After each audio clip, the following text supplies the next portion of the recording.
Okay, so this is probably going to sound really silly to some of you guys, but I love anything that is set on a train. I don't know why, but especially a good mystery. The fact that we're getting a mystery on a train, and it's an actual mystery this time. I don't think we actually know who did it this time. This is gonna be fun. But with that said, hello everybody, welcome back to the channel. Welcome back to another one of our weekly Moriarty the Patriot discussion videos. Today we're gonna be talking all about episode 11? 10? I forget where we are. 10, episode 10. The Two Detectives Act 1. But before we get into the video proper, quick reminder if you haven't done so yet to hit that subscribe button, ring that bell, set notifications to all, let all of AnyTube know that you are here. And so without further ado, everybody get your train tickets and let's hop aboard this week's episode. Alright, so this week's episode of Moriarty the Patriot, again, it's another Sherlock-focused episode, and you know what? I'm all here for it. I think everything that's been going on with Sherlock has been particularly, really interesting. Holmes, as I've said already, is depicted here with such chaotic energy. It's just the best way I could put it.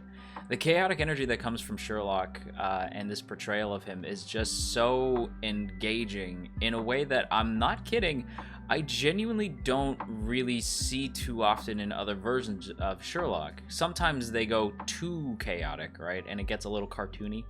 Like, I'm thinking in particular of, RDJ's version of Sherlock, where he's almost like a cartoon character, more so than the anime version of him, which is a little funny. But, and we see this sort of with Benedict's version in the BBC Sherlock, in particular in the last season, where he kind of, gets almost, too cartoony. Whereas this version of Sherlock is, I genuinely think, the perfect balance of chaotic, where he is at all points ready to sort of fall apart, and we see that right at the beginning with the nightmare about killing Hope, and we see that he still wants the answers that Hope was going to provide, right? So last week's big triumph, where Sherlock was like, it's not fun if you just give me the answers. A part of him is eating himself alive because he didn't get those answers, and that's driving him insane. And honestly, I get it, man. Sometimes you just want to know. Sometimes you just gotta know. I understand where Sherlock's coming from. Still, to see it sort of eat away at him, as we see with him snapping the violin cord as he's playing, and just thinking furiously reliving all of Hope's last lines to him, and you see the man's psyche just start to fall apart. I think that's the depiction of Holmes that most people don't really get to see, and I think it's the most interesting part of Sherlock, is that much like Batman, another world's greatest detective, much like Batman, Sherlock is one bad day away from being Moriarty. He's one bad day, he's one slip away from being something evil. And some of the other Sherlock adaptations kind of touch on this, but for the most part, they usually depict Sherlock as this sort of distant, cold detective who can see through everything, but he's got a strong moral compass, and nah. That's not fun. The more fun thing to do with Sherlock is to show this this fragile psyche that at any point could slip and go somewhere negative, and he is still sort of feeding that dark side of himself by doing these cases, right? It's still a part of him that likes the hunt and likes getting his getting the culprit, right? It's as fun to him as, say, hunting people was to Enders. It's still a side of him that maybe he doesn't admit, he doesn't talk about at parties, but it is true that there's a side of Sherlock that is dark, and seeing him, especially the way the snapping of the violin cord is mirroring, again, symbolism. Y'all know me, I like my symbolism, I like my color theory, stuff like that.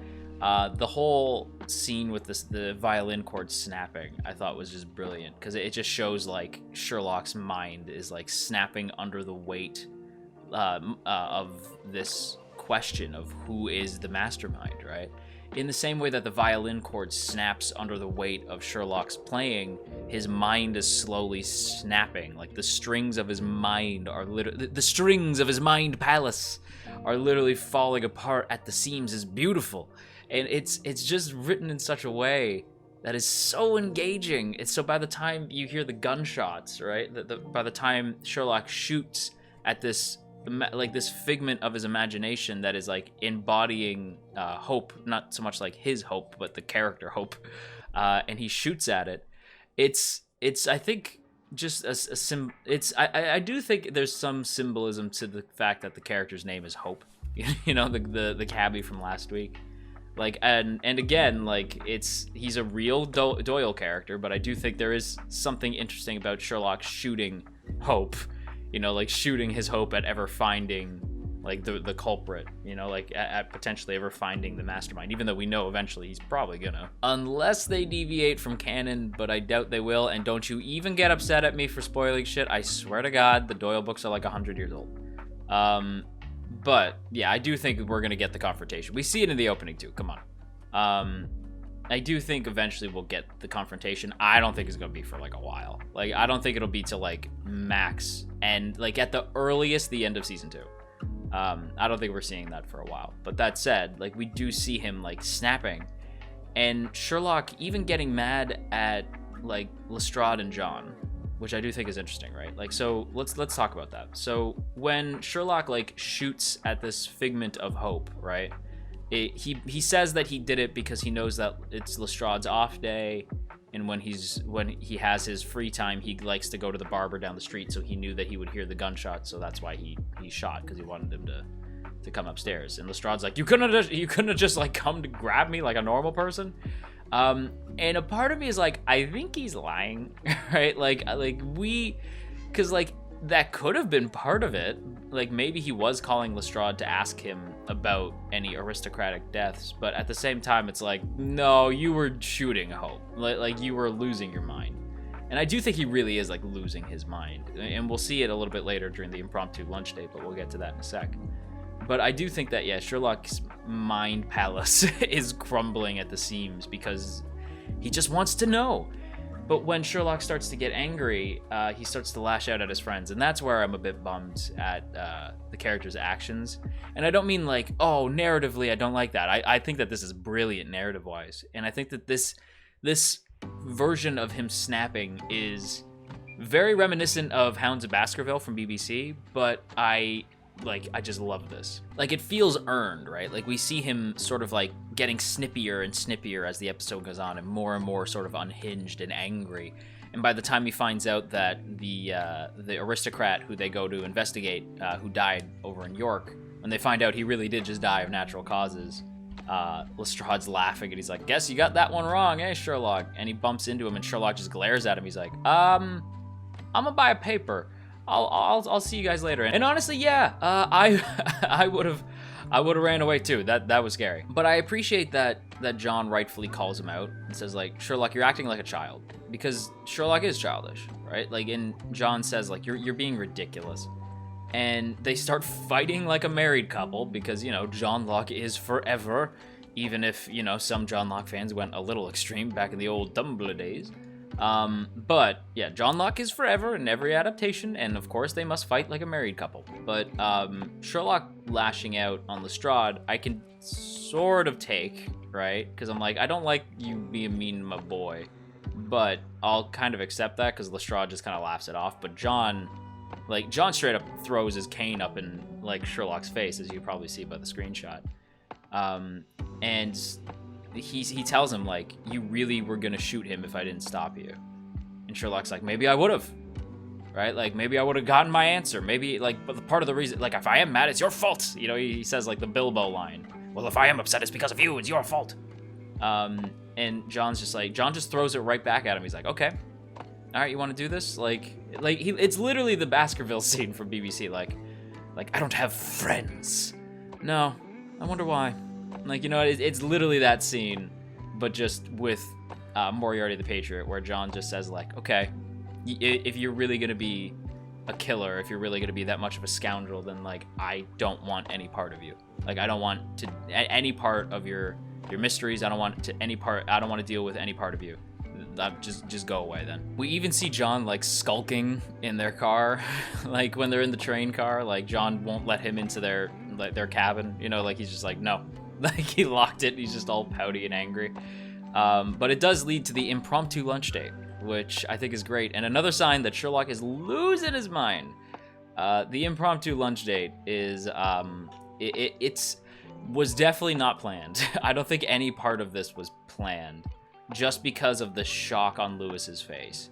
Like, Lou, I love Lou. He's so innocent, even though he's not innocent, but you know what I mean. Like, Lou is, like, just kind of along for the ride, and Lou is, like, totally shocked to see Sherlock. He's like, Sherlock Holmes, what the hell? Like, he doesn't say it out loud, but he's like, what the hell, right? And then Sherlock, you know, calls, like he calls Moriarty the mastermind, and we know he's bluffing, but Lewis don't know that. like Lou is like, I could kill him. You know, like, he, like, grabs a knife. He's like, I could get him right now. It wouldn't be hard. And there is something funny to me about that. But the fact that Lou's like, I could kill him right now. And you know what? I don't doubt that he probably could. Like, if Lou had the knife, I don't doubt that he could probably get Sherlock in that moment. Because Sherlock, we know he's formidable, right? But he's not impervious. Like, Sherlock's not unstoppable hand-to-hand. Like, he has some hand-to-hand combat, right? He can do the fisticuffs. But can he go fisticuffs quite as well as Lou, especially when Lou has a knife? I don't think so. Mind you, it was a butter knife, so I don't know how much damage Lou could do, but enough. Probably enough. Although I do think Moriarty would be like, what the hell have you done, right? Like, I think William, or Liam, as friggin' Sherlock calls him later, like, Liam, what? But yeah, Will, as our Will, like, the Moriarty, probably would have been pissed if Lou did that, so I'm glad that he didn't. And I think that maybe, like, Will knew that that's what Lou was thinking, so that's why he was, like, quick on his feet. And can we talk about that line? Oh my god. Catch me if you can, Mr. Holmes. And he says it in beautiful English, and it's absolutely brilliant. Like, they absolutely nail it. The English is absolutely fantastic. Like, catch me if you can, Mr. Holmes.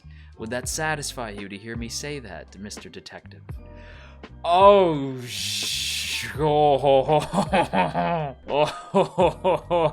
yes. That was, yeah, that was good. That was good. I loved that. That got me feeling some kind of way. That got me feeling some kind of way. Can't imagine how Sherlock felt. Listen, man, I'm normally not what would you even call that? Shuriarty? Morilock? I don't know what you would call Moriarty and Sherlock, because I almost never ship Moriarty and Sherlock, like, almost never. In this show, this hits different. Like, this ship hits different in this show. The look on his face, like, Sherlock's like, oh, what beautiful games we're gonna play. You know what I mean? Like, he's like, oh, this is gonna be fun. And he says, like, we're gonna get along great. Now, I don't think that, I do think Sherlock thinks that Moriarty's still playing with him. Like, you know what I mean? Like, I don't think he really believes that he is the mastermind. I think he's hoping that he is. You know what I mean? Like, I think Moriarty's, like, going along with it. You know, he's just like, sure. Like, I think that, yeah, that Sherlock believes that Moriarty is just going along with it. That Will is just, like, humoring him. But really, it is him. You know what I mean? Because we know that it is. And it's part of the reason why I don't consider this show to be a mystery.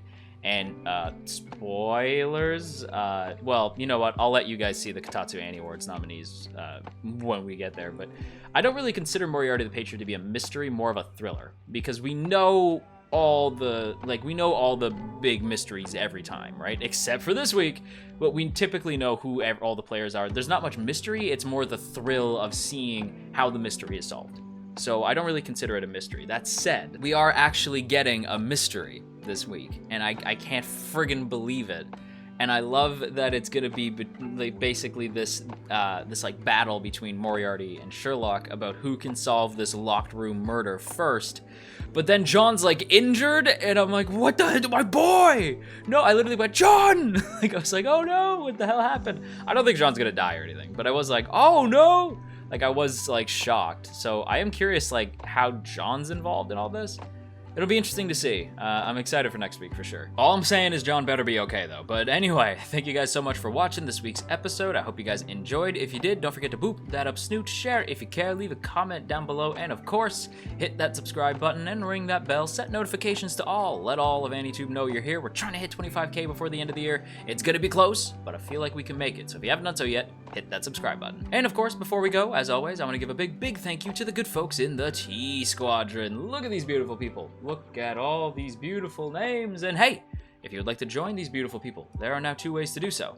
The first is by hitting that Patreon link in the description, and the second is by hitting that join button right beside the sub button to get a badge next to your name, some emotes to spam in the comments, and of course, your name scrolling past the screen here. So if that sounds cool to you, go ahead and hit that join button, or check out the Patreon link. Either way, it is super appreciated. And with that said, everybody, that's going to wrap up today's video here. So until next time, you stay classy, AniTube, and you wash your dang hands.